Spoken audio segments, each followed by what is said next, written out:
de Colombia, que es, según Amnistía Internacional, el 90% de la fuerza militar de los paramilitares era y sigue siendo el ejército, el honorable ejército de Colombia.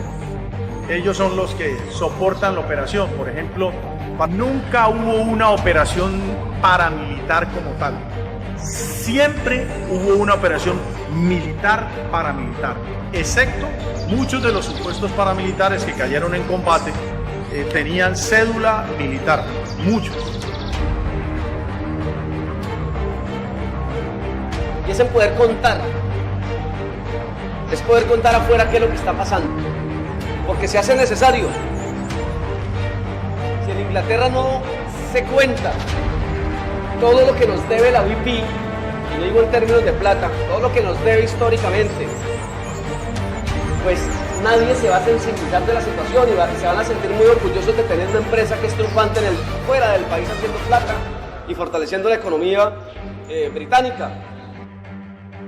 Comenzando por la compañía Perenco, contrata a los mercenarios, igual que BP, tal y como Michael Guilar lo ha expuesto. Esos mercenarios llegan, conforman el grupo paramilitar y ese núcleo de grupos paramilitares inicia la operación de seguridad para las compañías petroleras en las zonas donde están los pozos, en las zonas donde están los oleoductos y en las operaciones administrativas de la compañía en la región del Casanare.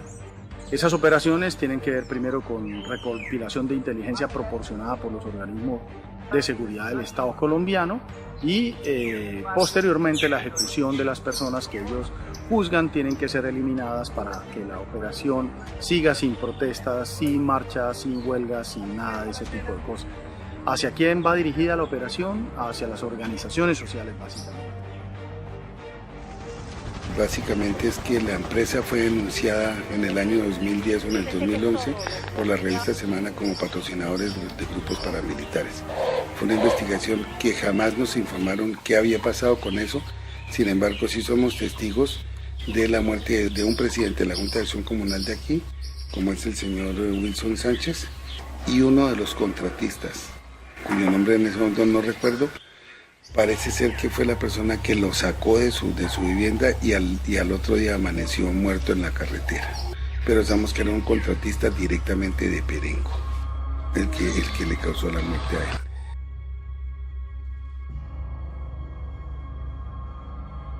Como es el tema también de asesinatos selectivos, falsos positivos, desaparición forzada, tortura, señalamientos por parte de la fuerza pública, persecución, detenciones. Muchas personas fueron detenidas por el solo hecho de oponerse a los proyectos de la industria petrolera. Bueno, a la empresa se ha logrado documentar, y esto desde hace unas 2 décadas, cómo generaba pagos al ejército, cómo contrataba con empresas de seguridad como la Defense System, una empresa de mercenarios ingleses y israelíes y de otras partes del mundo, y cómo estas estrategias de seguridad, tanto con el Ejército Nacional como con estas empresas de seguridad privada, pues terminaron involucradas, ¿cierto?, en asesinatos como el de Carlos Arrigui, como el de otros dirigentes del Morro, del corregimiento del Morro, aquí en Casanare. Entonces, haya habido una posibilidad de encontrar esos pagos, esos recibos en los cuales la empresa le pagaba a estos personajes del ejército y a esas empresas privadas dineros que terminaron luego siendo usados para amedrentar, perseguir y en muchos casos el asesinato de dirigentes sociales, ¿no? Los paramilitares Autodefensas Campesinas del Casanare, al mando de Martín Llanos, ingresan al municipio de Receptor y desaparecen a mi familia, 7 familiares. Junto a ellos hay un total de 33 campesinos desaparecidos, incluyendo el médico que estaba en esa época, junto con el conductor de la ambulancia. Las desapariciones surgieron a manos de los grupos paramilitares. El 10 de mayo del 2005, mi hermano fue asesinado vía El Morro, sitio del Mosquito. Ahí lo estaban esperando, donde fue acribillado por muchos pistoleros que le dispararon sin lástima, donde él quedó en su moto como con ganas de salir a correr, pero fue imposible. le truncaron su vida. La década de los 90, principios del 2000, Michael Gillard y otros personajes en Inglaterra lograron hacerse, digamos, a buena parte de estos contratos. Las investigaciones que adelantó la Fiscalía, por ejemplo en el caso de la muerte de Carlos Arregui, le permitió encontrar dentro de la Brigada 16 recibos de pago de bonificaciones a oficiales del Ejército que estuvieron involucrados en casos de violaciones a los derechos humanos de dirigentes sociales. Entonces, allí se puede establecer una relación. Luego tenemos testimonios, cierto, de paramilitares como Arias Salomón, que expresó claramente en algunas entrevistas que ellos hacían su trabajo como paramilitares obedeciendo a órdenes de la empresa. Y entonces hay un conjunto como de evidencias que van mostrando que la BP estuvo involucrada en esos procesos. Tuvimos 3 desplazamientos masivos. En el 2003 nos desaparecieron un gran número de personas ahí del municipio, entre ellos mi esposo, que está desaparecido y hasta el momento no hemos tenido noticia de él. Fui amenazado, tuve directamente un atentado en el cual me hicieron 5 disparos en mi casa de habitación. Ya fue directamente que trataron de agredirme. Afortunadamente pues salí de eso, pero queda uno con muchas dudas porque los señores le identificaron como el Gaula. Y el Gaula es un organismo del ejército. He desempeñado cargo en la Junta de Acción Comunal como fiscal, presidente de la Junta, y me he desempeñado en diferentes acciones buscando siempre el beneficio de la comunidad. El asesinato de nuestro hermano Osvaldo.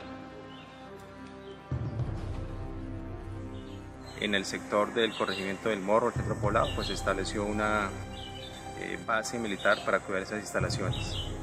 Osvaldo es asesinado, esa base militar y la Brigada 16 tenía 2 hijos. En su momento de su muerte, uno de ellos de 7 años que presenció el homicidio, delante de él le dispararon. Era una persona muy entregada a sus comunidades, fue presidente de Junta de Acción Comunal, donde se desarrollaron los proyectos de la industria petrolera. De 100 casos que tenemos, a manera de ejemplo, hay 90 que aún están en la impunidad. De esos 90, hay que decir que hay 85 en los que ni siquiera se ha llamado a vincular a los presuntos responsables. Quiere ello decir que el grado de ineficiencia de la justicia en Colombia es alarmante. Buena parte de lo que le sucedió a Casanare en estas 2 décadas de los 90 y el 2000 puede entenderse como el producto, digamos, del desarrollo de esta operación de la BP en la región y el desarrollo de una estrategia, digamos, de guerra sucia muy importante. En el caso de Antioquia, las afectaciones ambientales y las violaciones a derechos humanos terminaron en un proceso que fue llevado a los estrados judiciales y que demostró claramente que la BP era culpable. Ese proceso finalmente en Inglaterra fue llevado por una firma de abogados ingleses y la BP no tuvo otro remedio que conciliar con ellos y llegar a un acuerdo para pagarles e indemnizarles por esos daños que se habían producido. ¿Y qué cultivaban? En esto se cultivaba el plátano, la yuca, frijol. Vea que mi papá, él nos crió, o sea, él para llevar el sustento del mercado a la casa, él sembraba bastante frijol. Lo que era frijol guandús, permanente, que llamaba él, un frijol blanco que lamentablemente ya se ha ido acabando esta semilla. O café, o sea, café también, ellos cultivaban el café y con eso llevaban el sustento para crearnos nosotros. A la asociación, la ANU, tuvo persecución por parte de las compañías y no sabemos qué más entidades tuvieron parte en eso de persecución. Entonces, al formar la asociación de Altainson, pues también ya dijeron que también, como era formada por la ANU, entonces que eso Altainson era lo mismo, un tropiezo para ellos. Entonces se nombraron unos líderes y ya empezaron la muerte de algunos líderes, la persecución y muerte de líderes.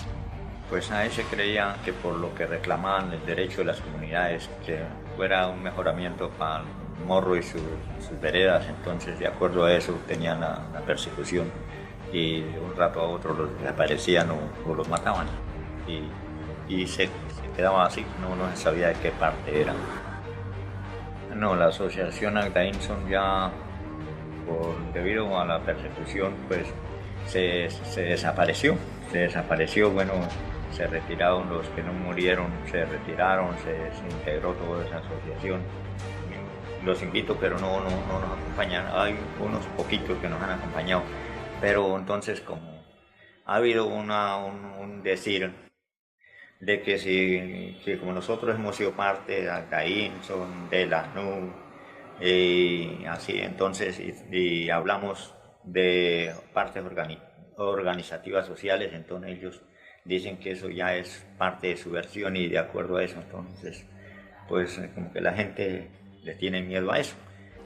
Bueno, para finales de la década de los 90 e inicios de los años 2000, prácticamente se había desarticulado el movimiento social en Casanare, había sido desplazado buena parte de su liderazgo y una de las maneras que se planteó como estrategia en su momento fue que se iniciara una investigación muy a fondo sobre los impactos que había tenido la entrada de la industria petrolera al Casanare y una de esas maneras que se ingenió el COSPAC mismo y la gente que había sido de la ANUC en su momento, a mirar las maneras en que se podía reconstruir el tejido social y organización en la región.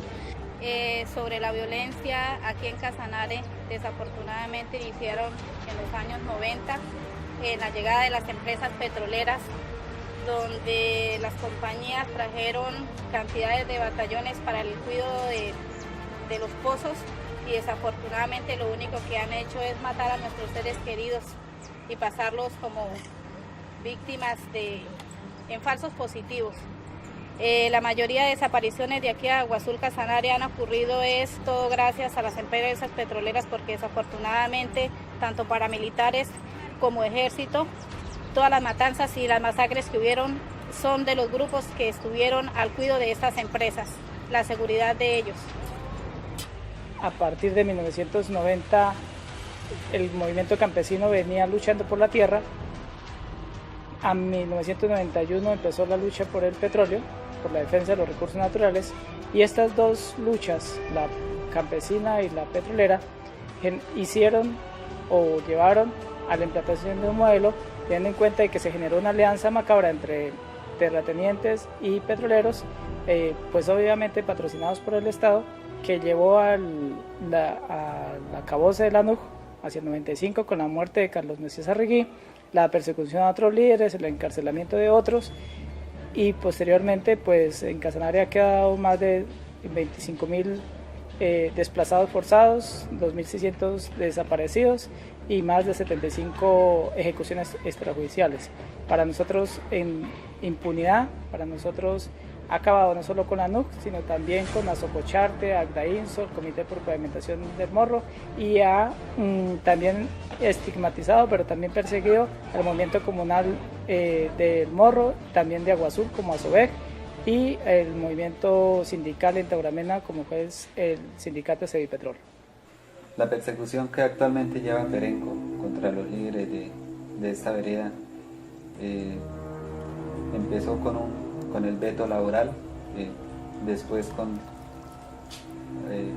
haciéndonos unas llamadas telefónicas, recibiendo unas amenazas pues, para de pronto pues, callarnos en los procesos que llevamos actualmente.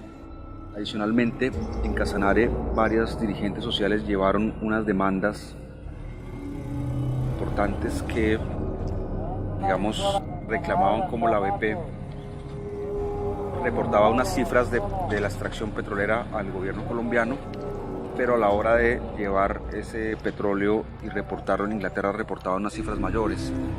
El descubrir, digamos, que ya había un engaño por parte de la BP frente al gobierno colombiano, pues le implicaba a esta empresa ahorrarse costos de regalías y impuestos sobre la extracción petrolera. Y este hecho que fue descubierto por algunas personas los llevó a unas demandas en Inglaterra que fueron finalmente falladas a favor de las comunidades. Entonces, todo este conjunto de hechos, violaciones a los derechos humanos relacionadas con el asesinato de Carlos Arrigui, de Carlos Vargas Ovejero, de dirigentes sociales, más los daños ambientales comprobados que el Ministerio del Ambiente, digamos, documentó en varios procesos a lo largo de la década de los 90 y del 2000, y estos casos de pago al ejército, pago a los paramilitares y, por otra parte, el engaño al gobierno colombiano sobre el número de barriles que se producían realmente, pues configuran todo un contexto, digamos, de violaciones y de infracciones que la BP ha cometido en el caso colombiano, ¿no?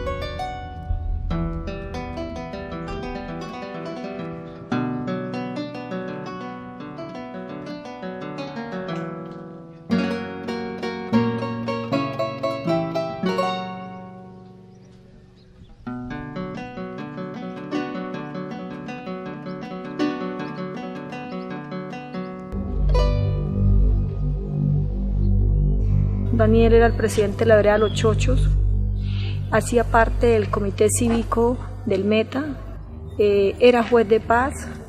Daniel trabajaba con unas ONGs, con Corpaz, y Daniel era un incansable luchador por los derechos humanos, por los derechos ambientales. Él siempre lo caracterizó de que él siempre quería, ojalá que en el mundo existiera siempre la verdad, la justicia. Esto lo llevó quizás a ocasionarle la muerte. Y a luchar por una comunidad, y lo callan a uno, lo matan. Entonces, de aquí a mañana, si alguno de nosotros o alguno de ustedes, de los que queden vivos, va a denunciar de una vez, también lo matan, yo pediría que haya justicia. Y él sabía hablar y las comunidades confiaban en él, ¿sí? Él confiaban en él, lo que fue Daniel. Pero la muerte única, de esa manera que le quitaron la vida, nos ha dolido, especialmente a yo como papá, que nos quitaron a un hijo que le sirvió a estos casamareños, especialmente a los triniteños, que mucho lo conocieron y lo distinguieron cuando el sepelio hubo casi más de 1000 personas aquí acompañándolo a él. Cuando él murió, yo le cogí las manos y las manos de él eran llenas de callos, de una persona, de un trabajador campesino totalmente. Y siempre digo, si sus manos eran así, eran sus manos de un labrador, eran sus manos de un agricultor, de una persona que lo que quería era producir la tierra. Él siempre decía, y tenía un lema, y él decía que la paz vendrá del campo.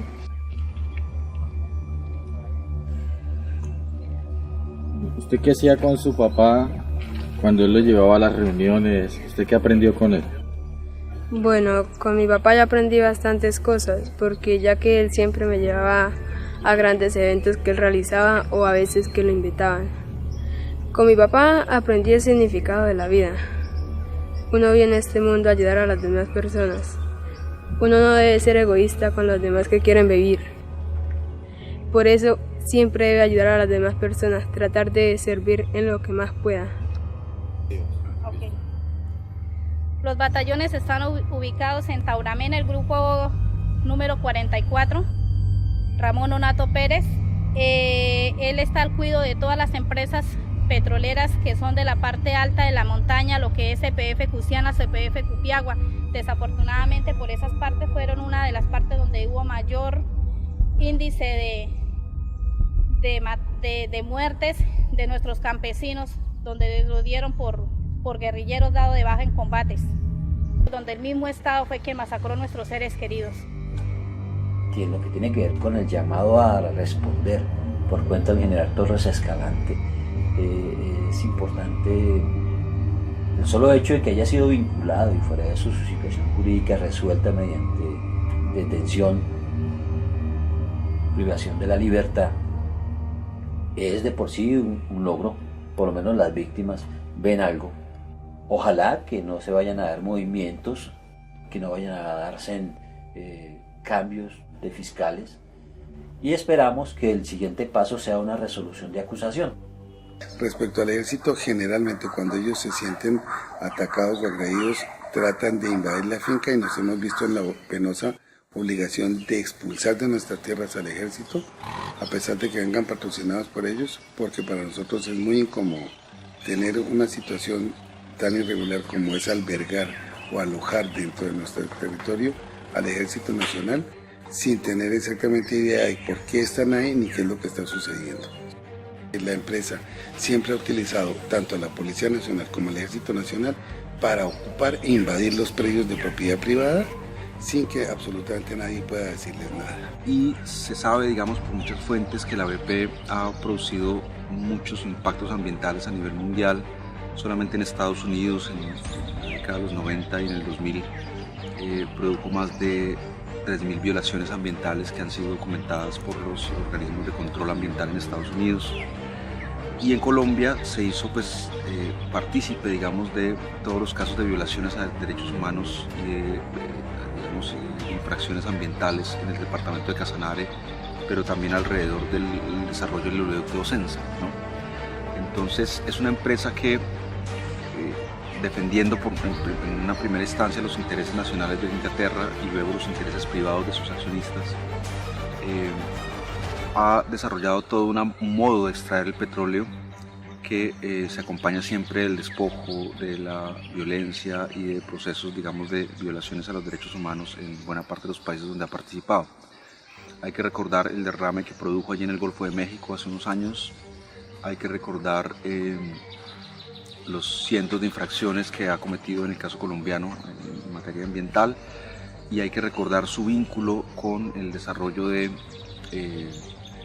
empresas de seguridad y con su participación con el ejército colombiano, la Brigada 16 específicamente, en casos de violaciones a los derechos humanos en Casanare, ¿no? Entonces ha sido una empresa que ha establecido un modelo, digamos, de vulneración de los derechos humanos en pro, pues, de una acumulación de este recurso petrolero y en pro de una rentabilidad creciente, digamos, de sus negocios a lo largo del mundo, ¿no?